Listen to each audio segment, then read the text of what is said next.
This is a quick bike review of Phantom Herculin fat bike.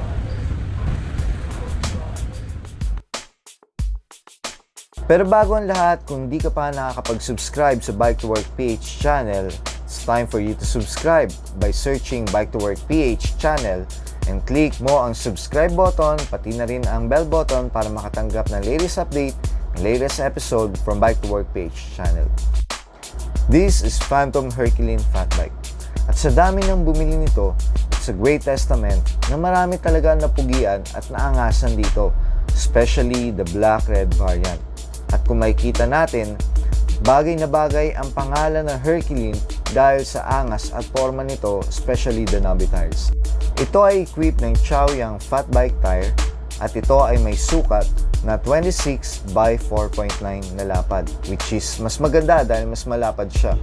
And makikita natin, ito ay naka Shimano MT200 na rin na brake set, and ito ay naka hydraulic na.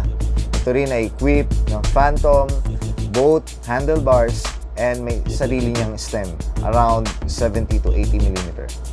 Makikita rin natin ang Stealth Black Edition nito na may mga decals ng Phantom Herculin and including yung pinaka-size niya. With a single crankset na steel, the good thing is ito ay nakapasa according to the standards of ISO 9001, kaya naman talagang itong frame na ito ay reliable. At ito rin pala ay equipped ng Tourney TX na 8-speed. So ang setup niya bale is 1 by 8 speed.